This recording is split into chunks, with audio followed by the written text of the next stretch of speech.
आज जनता की अदालत में, जनता के सामने, जनता के प्रतिनिधि मंत्री श्री बबन राव देशमुख, विपक्ष के नेता श्री चंद्रसेन आजाद, कानून के रक्षक इंस्पेक्टर सत्यवादी दुबे, न्यायमूर्ति श्री हुक्म अली जाबिर तथा इस शहर के सबसे बड़े बिल्डर मिस्टर योगराज अपराधी के रूप में यहाँ मौजूद हैं।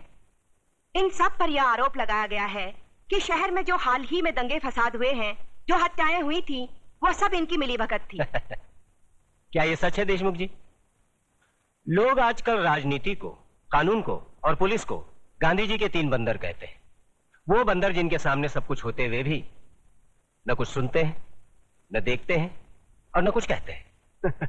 देखिए साहब, हमारे यहां लोकशाही है और लोकशाही में हर किसी को कुछ भी पूछने का और कहने का पूरा अधिकार होता है। मैं आपकी इस बात से बिल्कुल सहमत नहीं हूं। अगर ऐसा होता तो दूसरे राज्यों की तुलना में हमारे राज्य में चारों ओर इतनी शांति कभी नहीं होती। अगर चारों ओर शांति होती तो पिछले दिनों हमारे शहर में जो दंगे हुए वो क्यों होते? साहब, ये सब विदेशी ताकतों का हाथ है, क्या करें। देखिए मंत्री जी, जब भी देश में कोई विपत्ति आती है तो हर मंत्री का आप ही जैसा जवाब होता है कि इसमें विदेशी ताकत का हाथ है। अब पिछले दिनों जो भूकंप हुआ था, क्या इसमें भी विदेशी ताकत का हाथ था? Order order, please maintain the silence. पर लोग तो कहते हैं कि इस विपत्ति में आपके साथ विपक्ष के नेता चंद्रसेन जी का भी हाथ था और पांव भी था। जी, ये सब बकवास है, इसको हम नहीं मानता है। अरे हमारा पक्ष का सिद्धांत अलग है, इसका पक्ष का सिद्धांत अलग है। हम लोग अलग अलग दल में रह के एक काम कैसा कर सकता है? ये सब गुंडा लोग का काम है, बात करता है। चंद्रसेन जी बिल्कुल ठीक कह रहे हैं। ये तो पुलिस को बिना मतलब बदनाम किया जा रहा है। नहीं, ये तो आप कहते हैं, पर लोग तो कहते हैं कि जब दंगे भड़के तब दंगे वाली किसी भी जगह पर पुलिस सही वक्त पर नहीं पहुंची थी। अरे यही तो अपनी पुलिस की असली निशानी है। जब सब कुछ खत्म हो जाता है उसके बाद पुलिस आती है।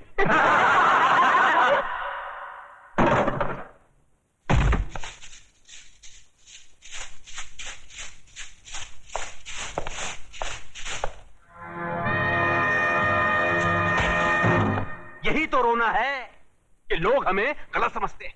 हमारी योजनाएं लोगों की समझ में नहीं आती। अब आप ही बताइए, झोपड़पट्टी की जगह साफ सुथरी कॉलोनी बने, टूटे फूटे गांव की जगह राहगीरों के लिए रिसोर्ट बने, इसमें देश की तरक्की नहीं है? बोलिए। पर लोग तो कहते हैं इसमें आपकी तरक्की ज्यादा होती है। सारा धन आप सब लोग मिलकर बटोर लेते हैं और डकार तक नहीं लेते।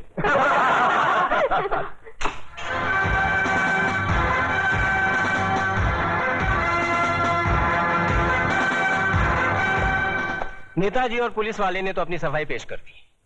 अब जज साहब, आप और योगराज जी अपनी सफाई में कुछ पेश करना चाहेंगे? ऐसे मामलों में लोग अगर कानून के रखवालों पर शक करने लगे तो फिर सफाई में कुछ कहना क्या? देखिए, हम ठहरे व्यापारी लोग, हम अपने धंधे में गुंडों का साथ नहीं लेते। गुंडों का साथ आजकल कौन नहीं लेता योगराज जी? अब तो माफिया वाले भी राजनीति में उतर आए हैं और आजकल नेता लोग भी अपने क्रिमिनल रिकॉर्ड की बुनियाद पर ही चुने जाते हैं। क्यों देशमुख जी, आप तो नेता बनने से पहले दमन से चांदी की स्मगलिंग क्या करते थे? देखिए, ये मुझ पर झूठा बेकार का इल्जाम लगाया गया है। नहीं, आप स्मगलिंग करते थे या नहीं करते थे? बस। वैसे मैं भी इस बात को नहीं मानता, क्योंकि हर बड़े नेता को बदनाम करने के लिए लोग कुछ भी बोलते हैं। क्यों चंद्रसेन जी? एकदम सच बोलता है। आपके हर सवाल का मैं एक ही जवाब दूंगा कि अगर जनता की नजर में हम गुनहगार हैं तो फिर जनता खामोश क्यों है? बोलिए, क्यों हमें पिछले 15 साल से इस राज्य में चुनाव जिता रही है? जज साहब, हम पर लगाए गए सारे इल्जाम बेबुनियाद हैं। हमारी सफाई में मेरा यही जवाब है। अब फैसला आपके और जनता के हाथ में है। सुनाइए। अरे असली अदालत आज तक हमारे खिलाफ फैसला नहीं सुना सकी तो ये जनता की अदालत क्या खास सुनाएगी? देशमुख, तुम कभी कभी सच बोलता है।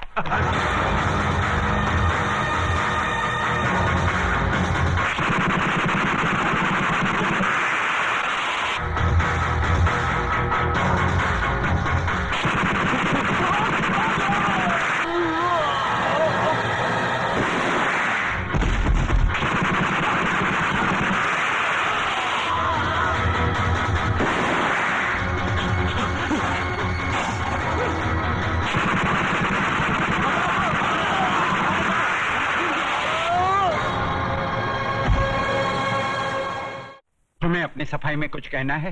क्या कहना? जो करना था कर दिया, जो किया वो सोच समझ कर किया। अब कहना आपको है। फैसला सुना दीजिए, मुझे मंजूर है।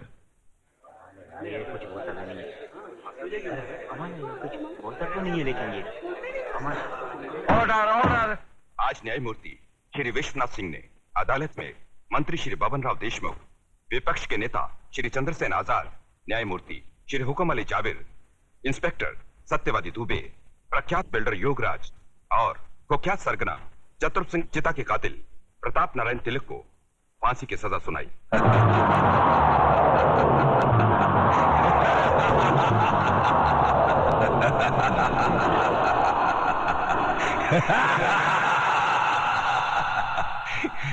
जिंदा आदमी के खून के इल्जाम में फांसी की सजा। देखा पकिया, हमें तो माता के आशीर्वाद और बुलेट प्रूफ जैकेट ने बचा लिया, मगर वो हराम का कानून की मौत नहीं, चतुर सिंह चिता की दी हुई मौत से मरेगा। पता करो कौन से जेल में है।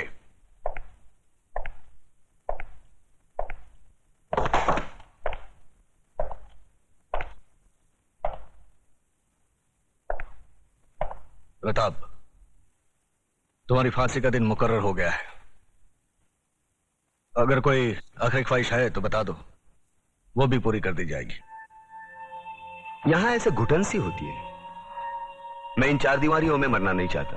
मुझे वहीं फांसी दे दो, क्रांति मैदान में, सबके सामने, जहां से इस देश में क्रांति की शुरुआत हुई थी। यहां ऐसे मरो तो जरा ज्यादा मरो, इतना सा मरने से क्या फायदा। सर, प्रताप से कोई मिलने आया है। मिलने दो।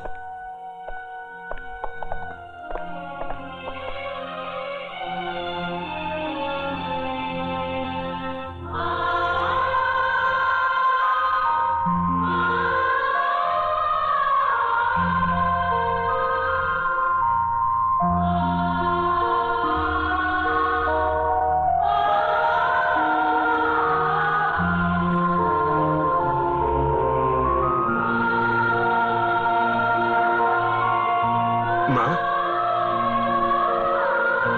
अरे बूढ़ी हो गई, बूढ़ी रो काहे को, रो काहे को रही तू? नहीं रे, ये तो खुशी के आंसू है। सोचा था जिंदगी भर तेरा मुंह नहीं देखूंगी, लेकिन तेरे बारे में अखबार में पढ़ा तो रहा नहीं गया मुझसे, और मैं चली आई अपने बेटे के पास। कैसा है रे तू? बेटा, आज तूने तिलक खानदान के नाम पर सचमुच यश का तिलक लगा दिया। मैं खुश हूँ, बहुत खुश हूँ। अब तो भगवान से यही प्रार्थना करूंगी कि तुझे जन्मों जन्म मेरा ही बेटा बना कर। नहीं माँ, अगले जन्म में किसी मंदिर या मस्जिद की ईंट बनकर जिंदगी भर वहां रोता रहूंगा। इस जिंदगी का रोना मेरा बाकी है।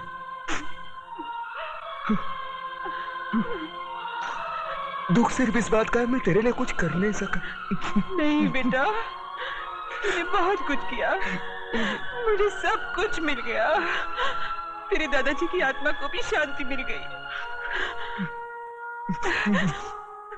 बस अफसोस एक ही बात का रहेगा कि तिलक खानदान का दिया जलाने वाला कोई नहीं रहेगा, कोई नहीं रहेगा।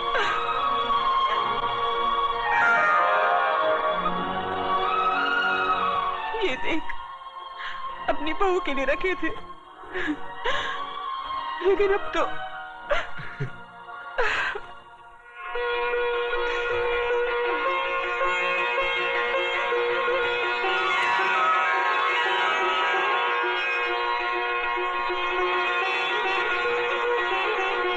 माँ, ये कलम वाली बाई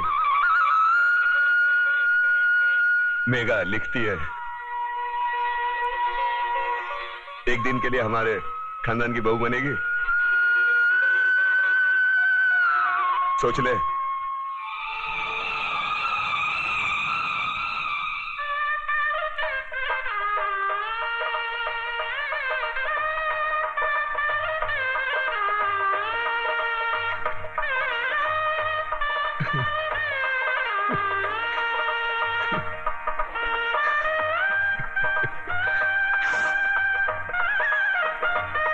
आ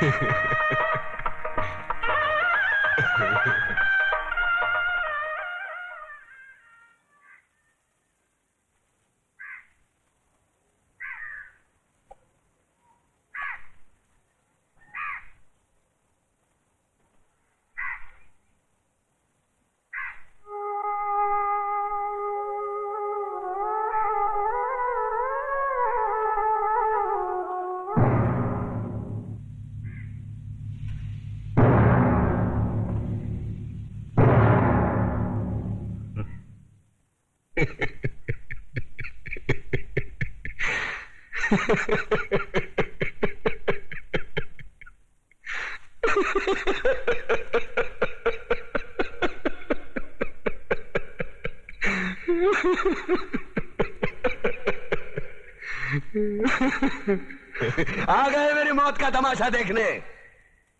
अब मुझे लटका देंगे, जुबान ऐसी बाहर आएगी, आंखें बाहर आएगी, थोड़ी देर लटकता रहूंगा, फिर ये मेरा भाई मुझे नीचे उतार देगा, फिर आप चर्चा करते घर चले जाओगे, खाना खाओगे, सो जाओगे। तुम्हारी ये नामर्दानगी, बुज़दिली एक दिन इस देश की मौत का तमाशा इसी खामोशी से देखेगी। कुछ नहीं कहना मुझे तुम्हें, कुछ नहीं। तुम्हारी जिंदगी में कोई फर्क पड़ने वाला नहीं। अंधेरे में रहने की आदत पड़ी है तुमको, गुलामी करने की आदत पड़ी है। पहले राजा महाराजाओं की गुलामी की, फिर अंग्रेजों की, अब चंद गद्दार नेताओं की और गुंडों की। धर्म के नाम पर ये तुम्हें बहकाते हैं, तुम एक दूसरे के गले काट रहे हो। काटो काटो। ऊपर वाला भी ऊपर से देखता होगा तो उसे शर्म आती होगी, सोचता होगा मैंने सबसे खूबसूरत चीज बनाई थी, इंसान। इंसान नीचे देखा तो सब कीड़े बन गए, कीड़े। कीड़े रेंगते रहो, सटते रहो और मरो। आए और गए, खेल खत्म। क्यों जिए मालूम नहीं, क्यों मरे मालूम नहीं। कलम वाली बाई क्रांति लाना चाहती थी, कलम के जोर पर काले वर्तमान को खत्म करना चाहती थी। कौन समझा उसकी बात को? सब साले मुर्दे, जिंदा लाशें। किसे जगाती वो? मैं जाग गया, कुछ अच्छा काम करके जा रहा हूं, सुकून है। लेकिन ध्यान में रखना, तुम्हारी ये खामोशी कल तुम्हारे बच्चों के लिए रोना बन जाएगी। ये कानून वाले, वर्दी वाले नेता, इन्होंने अपना ईमान बेच दिया। एक दूसरे को जलाते वक्त तुम्हारा ईमान कहा गया था, भाड़ में।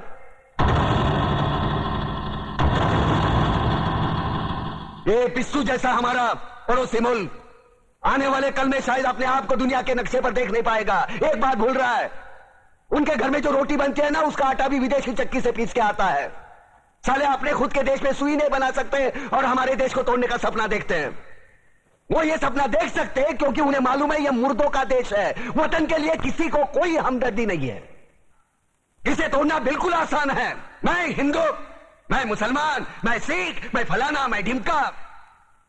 एक लाठी को तो कोई भी तोड़ सकता है, लेकिन लाठी के भारे को तोड़ना मुश्किल है। मैंने बचपन में पढ़ा था, स्कूल में, तीसरी में। मैं क्यों समझा रहा हूं तुमको, क्यों समझा रहा हूं? पागल हूं मैं, भूसा भरा पड़ा है मेरे दिमाग में। क्यों बातें कर रहा हूं इन पत्थरों से? हंसो हंसो, खुशियां मनाओ। क्रांति की राह पर एक और कुत्ते की मौत मरने जा रहा है, कल कोई और मरेगा, हमें क्या? हम इसी तरह जीते रहेंगे, है ना? जियो भाई जियो, जैसे चाहिए वैसे जियो। मैं हिजड़े की जिंदगी जीना नहीं चाहता। ए ला, चल चल ला।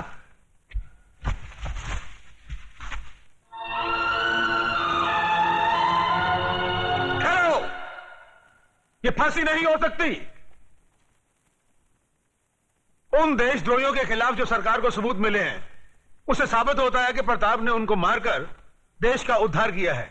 इसलिए भारत के राष्ट्रपति ने उसकी सजा माफ कर दी। ये रहे उसके कागजात।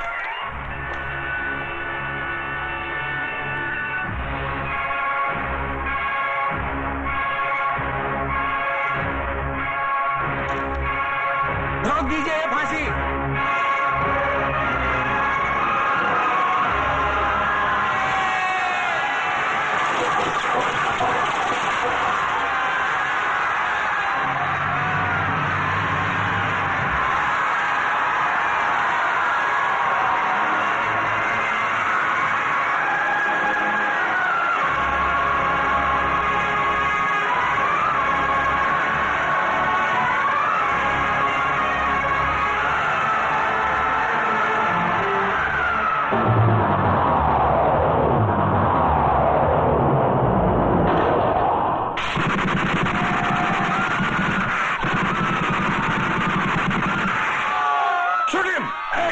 कमिश्नर, लाशों के ढेर बिछा दूंगा अगर हमारे बीच में आया तो।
क्रांतिवीर के